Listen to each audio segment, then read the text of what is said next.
76% करीब अभी भी रिटेलर है, यानी कि रिटेलर डर नहीं रहे हैं। आप ये देखो शेयर इतने नीचे आ गया है कि यहां पर 76% रिटेलर अब भी है सर। मैं आपको बताऊं,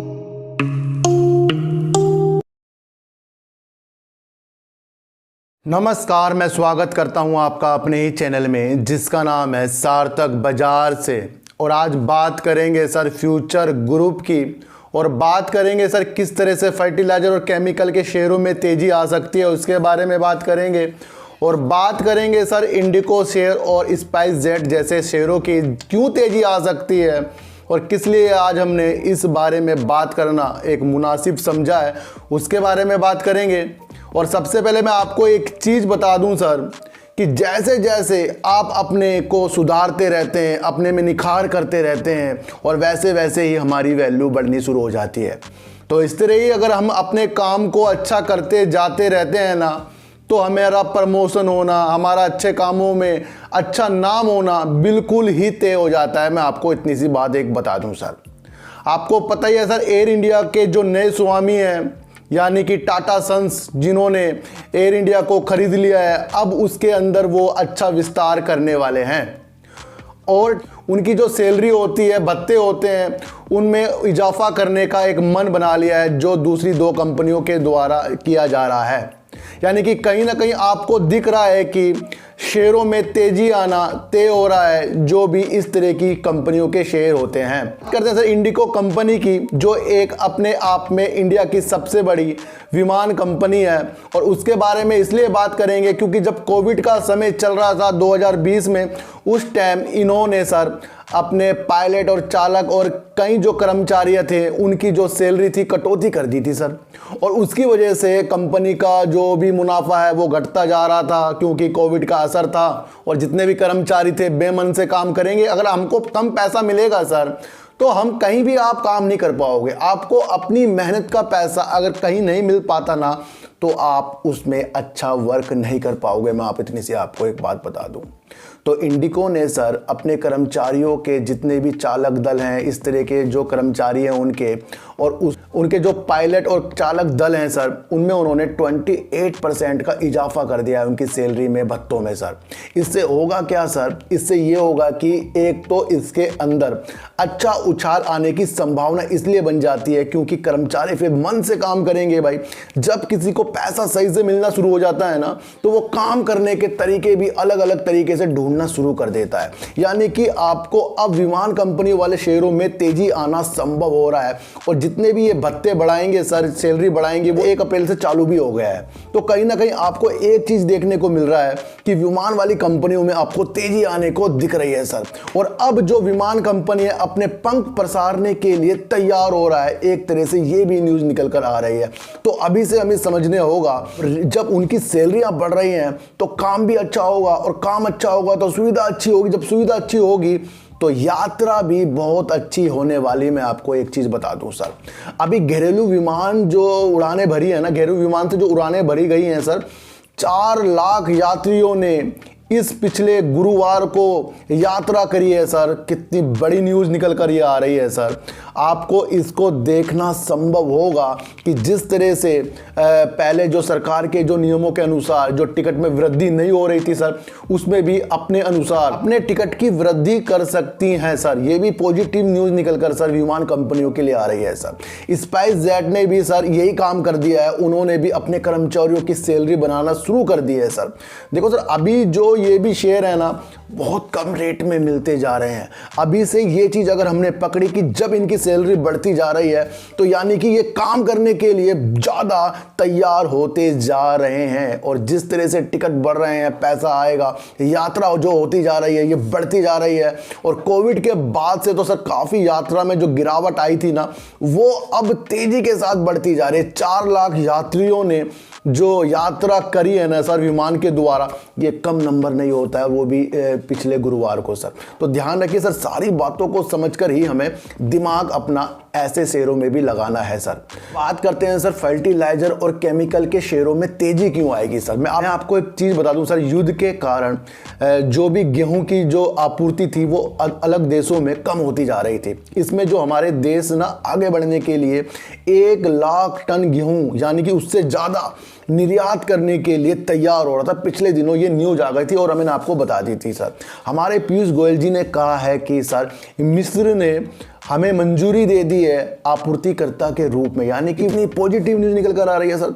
जब हमारे गेहूं, हमारा अनाज बाहर देशों में जाएगा और फिर उसको उगाने के लिए सर जो भी चीज़ें यूज होती हैं, फर्टिलाइजर केमिकल जो भी यूज होते हैं इन चीज़ों में, वो ज़्यादा बढ़ोतरी के साथ आपको शेयरों में बढ़त दिखने को मिलेगी सर। देख लेना, चेक कर लेना, आपको ज़्यादा तेज़ी शेयरों में आती हुई दिखाई देगी जो भी इस तरह के शेयर हैं। क्यों? ये लंबी दूरी के जो शेयर है ना, ये अब हमें तैयार करने पड़ेंगे। क्यों? गेहूँ जाएगा और ज़्यादा पैदावार होएगी, यहाँ से अनाज और भी जा सकता है बाहर, उसमें हर चीज़ें जो लगती हैं वो इन शेयरों में असर जरूर डालेगी। इस बात को आपको छोटी सी पकड़ कर बैठना है सर। आप देख भी लेना सर कि आपको फर्टिलाइजर शेयरों में ज़रूर कहीं ना कहीं तेज़ी देखने को मिल रही है। वो इसीलिए मिल रही है कि जो बड़े लोग होते हैं ना, वो अभी से देख लेते हैं भाई, जब इतना सारा चीज़ें हमारी विदेशों में जाएगी तो उसमें उगाने के लिए जो भी सुविधा होती है उसमें तो तेज़ी आना संभव है। एक बात मैं आपको और बता दूं सर कि खरीदना और बेचने से ही ना कोई अमीर हो जाता तो सबके सब अमीर ही हो जाते। खरीदना और बेचने से कोई अमीर नहीं होता सर। खरीदना सही टाइम पे, बेचना सही टाइम पे, उसे देखकर अगर हमने काम किया तो हम धीरे धीरे स्टेप बढ़ाकर अमीर बन सकते हैं। नहीं तो खरीदना और बेचना तो छोटा बच्चा भी कर लेगा सर, उसको सिखा दो खरीद ले बेच ले, लेकिन उसे रखने की क्षमता और उसे किस कारण से आपने रखा है, उसका काम क्या है और क्या आपने सोचा है सर, ये जो एनालाइज होती है ना, यही आपको अमीर बनाएगी। बाकी किसी के कहने पे खरीदना बेचना दूरी, किसी से भी ना पूछो सर इतने शेयर है मेरे पास, करना क्या है मुझे, मैं बेच दूं रख लूं, किसी से मत पूछो आपने लिया क्यों था, आपको ये देखना है सर। तो विमान कंपनियों में सर टिकट जो बढ़ रहे हैं और जो यात्रा इतनी ज़्यादा बढ़ती जा रही है और उनके कर्मचारी की सैलरी बढ़ती जा रही है, उसमें आपको हर संभव प्रयास इसकी तेज़ी में देखने चाहिए। अभी तेज़ी ना हुई लेकिन एक दिशा आपको मिल गई है।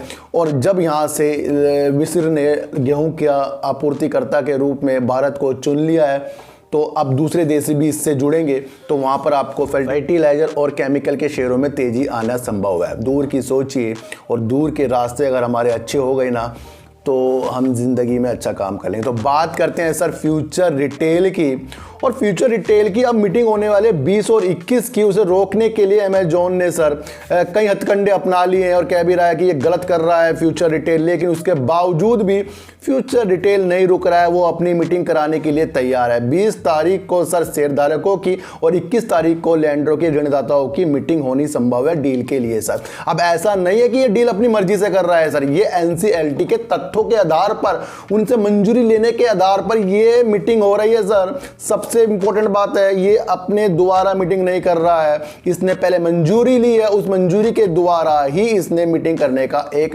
अपना रास्ता एहतियात किया है। तो ये भी एक पॉजिटिव संकेत है। शेयर हमारा सर इतना नीचे आ गया है ना 29 रुपए करीब का, और उसके बाद भी इसके अंदर जो शेयर होल्डिंग जो पैटर्न बन के आया 2022 का, इसके अंदर सर 76% करीब अभी भी रिटेलर है, यानी कि रिटेलर डर नहीं रहे हैं। आप ये देखो शेयर इतने नीचे आ गया है कि यहां पर 76% रिटेलर अब भी हैं सर। मैं आपको बता दूं एफआईज भी है, डीआईज भी और प्रमोटर भी इसके अंदर अभी भी बने हुए हैं, यानी कहीं ना कहीं ये देखा जा रहा है कि रिटेलरों को यहां पर कुछ संभावना अलग नजर आ रही है। अब ये भी नहीं होता कि सर सारे रिटेलर अगर किसी शेयर को खरीद लें वो शेयर बेकार होगा सर। रिटेलर भी बहुत समझदार होते हैं, मैं आपको बता दूं सर, किसी से कम नहीं होते रिटेलर, वो भी अपना प्रॉफिट निकालना जानते हैं सर। 1000 में से 100 तो अच्छे होंगे सर, 1000 में 100 अच्छे जरूर होते हैं रिटेलर, वो अपना प्रॉफिट निकाल लेते हैं। तो कहीं ना कहीं किसी ने कुछ सोच कर ही 76% की अपनी इसके अंदर होल्डिंग अभी भी रखी है सर। एक बात मैं आपको और बता दूं सर, मीटिंग के बाद ही जो भी निर्णय निकल कर आएगा ना वो होगा असली निर्णय। अभी तक तो जो भी गिरावट है, कानूनी कार्रवाई चलती जो भी जा रही है, उससे शेयरों ने तो नीचे का रास्ता एहतियात कर ही लिया है। और अमेजॉन के मना करने के बाद भी फ्यूचर रिटेल नहीं रुक रहा है, तो इसके मतलब आगे जाकर पॉजिटिव संकेत मिल सकते हैं। और एनसीएलटी के द्वारा ये मीटिंग करने को तैयार हो रहा है, इसके अंदर कोई भी ऐसी बात नहीं है जिससे अमेजोन की बात सुनकर फ्यूचर रिटेल डर जाए। डर नहीं रहा है फ्यूचर रिटेल।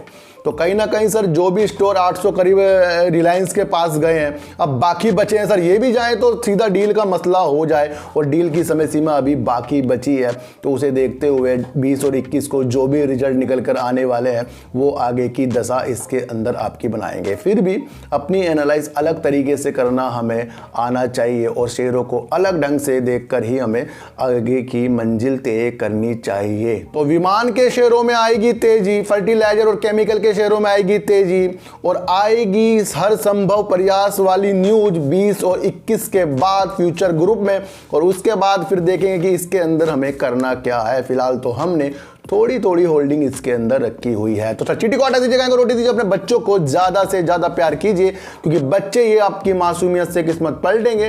तो फिर मिलेंगे आपसे नई वीडियो के साथ, जब तक के लिए नमस्कार।